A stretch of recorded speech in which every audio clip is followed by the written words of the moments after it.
Hello everyone, আমি সোমার সংসারের নতুন একটি ব্লগে আপনাদেরকে অনেক ভালোবাসা।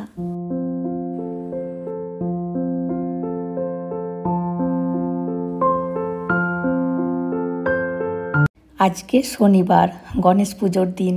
আর আমরা এই 3 বছর গণেশ পুজো করছি বাড়িতে গণেশ ঠাকুরের মূর্তি নিয়ে এসে। কিন্তু এবছর মনটি খুব খারাপ, কারণ গতকাল থেকে হাজব্যান্ডের শরীরটি ভীষণ খারাপ। জ্বর, কাশির সাথে বমি। তবুও দেখুন ওই জ্বর গায়ে গতকাল ঠাকুর আনা থেকে শুরু করে বাজার পাতি, ফুল, মালা, কোথা কলা গাছ সব এনে দিয়েছে। আজকে ওই জন্য সেরকমভাবে ভিডিওই করিনি। আজকেও প্রচণ্ড শরীরটি খারাপ। আর দেখুন, আকন্দ ফুলের মালা নিয়ে আসতে বলেছিলাম, কিন্তু রজনীগন্ধা বা গেঁদা ফুলের মালা নিয়ে আসতে বলতে ভুলেই গেছি। যাই হোক, পরের বছরে বরং মনে করে বলবো। এখন ওই 9টার মতো বাজে। আমাদের পুজো আরতি সব করা হয়ে গেছে। আর ওই 7:30 থেকে 9টা পর্যন্ত আজকে শুভ মুহূর্ত ছিল, তো ওই মুহূর্তে আমরা সব পুজো করে নিয়েছি। আর একটা মুহূর্ত আছে 10:30 থেকে 12টা পর্যন্ত, তো ওই মুহূর্তে আন্টিরা পুজো করবে, ওই জন্যই এলাম।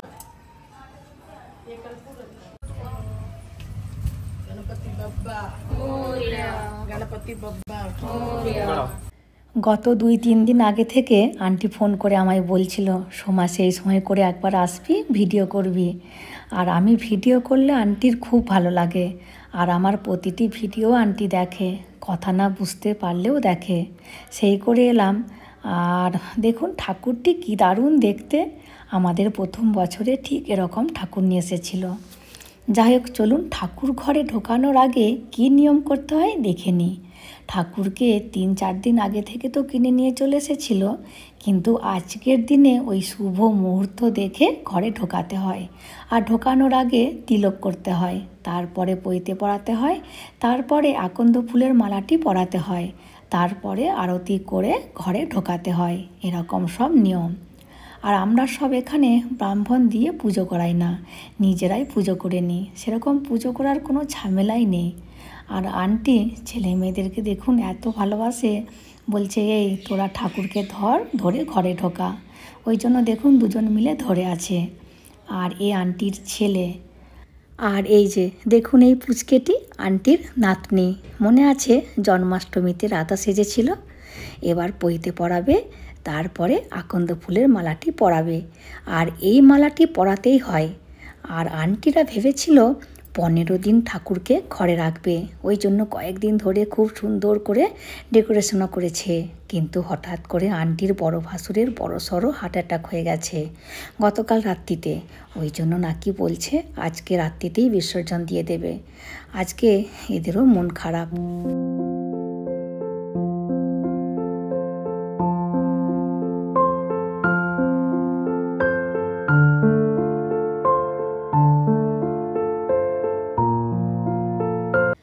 আর এখানের মান্যতা আছে, ঠাকুরের মাথা নাকি খালি রাখতে নেই, ওই জন্য দেখুন পাগড়ি পরাচ্ছে। আর আমাদের ঘরের ঠাকুরের মাথায় ছাতা লাগানো আছে। এবার এই দেয়ালে সিঁদুর আর হলুদের স্বস্তিক আঁকবে আন্টি। এবার আরও একবার সবাই মিলে ঠাকুরকে টিকা লাগাবে, তারপরে সবাই মিলে সিঁদুরের টিপ পরবে। আর এবার সবারই হাতে লাল ধাগা বেঁধে দেবে। আর আন্টিদের বাড়িতে এসে সত্যি মনটি খুব ভালো লাগছে। প্রথমে ভেবেছিলাম আসবো না, তারপরে ভাবলাম আন্টি ফোন করে ডাকলো, যাব না, তার চেয়ে বরং একবার ঘুরেই আসি। আর এসে মনটা এত ভালো লাগলো। আর দেখুন কি সুন্দর করে সাজিয়েছে আন্টির 3 মেয়ে আর 1 ছেলে, 4 জন মিলে এই ঠাকুরের মণ্ডপটি সাজিয়েছে। আর এবার সবাই মিলে করবে আরতি।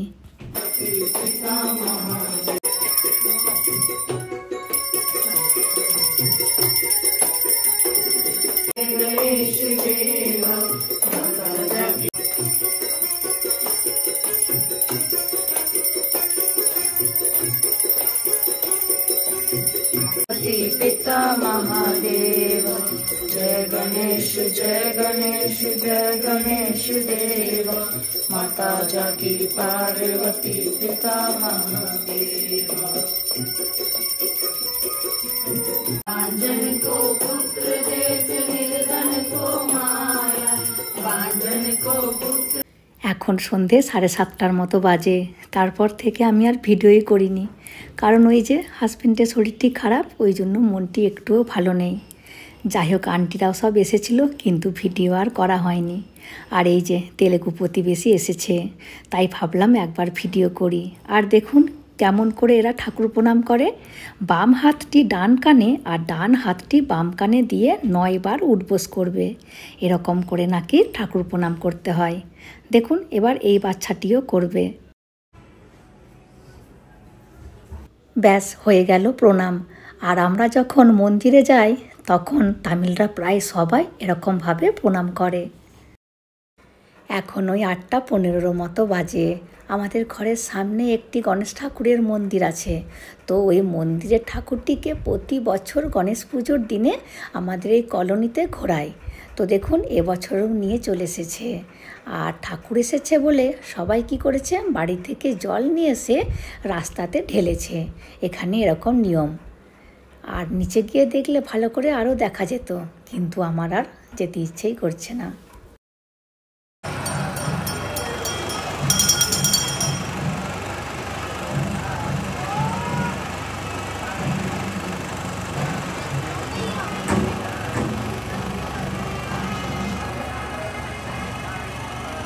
আজকে রবিবার, আর এখন দুপুর প্রায় 1টার মতো বাজে।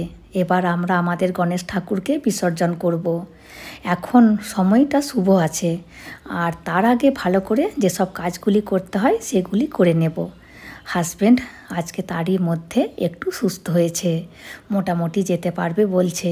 তা না হলে প্রথমে বলছিল তুমি আর দিব্যা মিলে চলে যাও, আমি যাব না। আর এখন সবাই মিলে একটু করে আরতি করে নিচ্ছি। আর মেয়ে প্রথমেই আরতি করে নিয়েছে।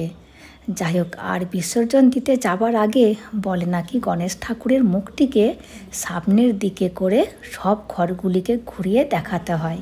তারপরে বাইরে বেরোনোর আগে মুখটিকে ঘরের সামনের দিকে ঘুরিয়ে দিতে হয়, যাতে যাবার সময় মুখটা ঘরের দিকে থাকে। এরকম সব নিয়ম। তাই হাজব্যান্ড ঠাকুরটিকে নিয়ে ঘরের চারিদিকে ঘোরাচ্ছে।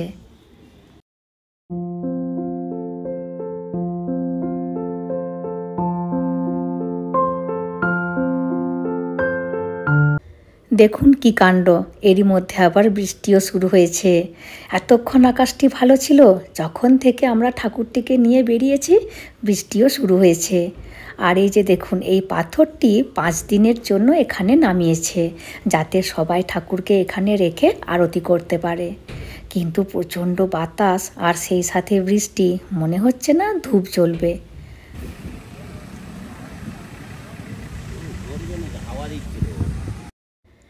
আর এখানের যত প্যান্ডেলের ঠাকুরগুলি আছে সব বুধবারে বিসর্জন হবে। সেই দিনে স্কুল হাফ ডে ছুটি করে দেবে। আর দুপুরের পর সব রাস্তা বন্ধ করে দেয় এখানের। খুব ধুমধাম করে হয় এখানের বিসর্জন।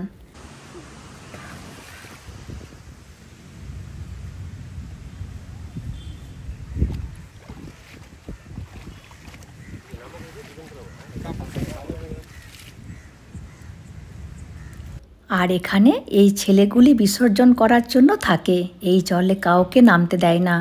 আর এদের হাতে কিছু পয়সা দিতে হয়, যেমন ধরুন 20 টাকা, 50 টাকা কি 100 টাকা, যার যেমন ইচ্ছা। যাই হোক, চলুন বিসর্জন হয়ে গেল, এবার বাড়ি ফিরি। এমনিতেই ওর শরীরটি খারাপ, আবার বৃষ্টিতে ভিজছে, জানি না কি হবে।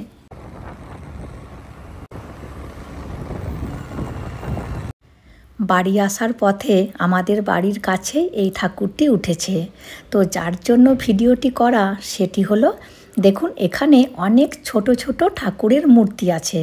তো এই ঠাকুরগুলি আমাদের মতো অনেকের বাড়িতে পুজো হয়েছিল, কিন্তু যারা বিসর্জন দিতে যায় না, তো তারা কি করবে, এরকম মতো প্যান্ডেলের মধ্যে বড় ঠাকুরের কাছে রেখে দিয়ে চলে যায়। আর যেই দিনে বড় ঠাকুরের বিসর্জন হয় সেই দিনে বড় ঠাকুরের সাথে এই ঠাকুরগুলোকেও বিসর্জন দিয়ে দেয়। ওই জন্য অনেকে রেখে দিয়ে চলে যায়। যাই হোক, চলুন তাহলে ভিডিওটি আজকের মতো আমি এখানেই শেষ করছি। আর আগামী ব্লগটি হবে মেয়ের স্কুলের ফিল্ড ট্রিপের ব্লগ। তামিলনাড়ু স্কুলে কেমনভাবে ফিল্ড ট্রিপ হয়। চলুন তাহলে ভিডিওটি আজকের মতো এখানেই শেষ করছি। চলে আসবো পরের ভিডিওতে। হাসি খুশি থাকবেন, সবাইকে হাসি খুশি রাখবেন। আর যদি ভিডিওটি ভালো লাগে please like, comment and share করে দেবেন। আর অতি অবশ্যই সাবস্ক্রাইব করে দেবেন। Thank you.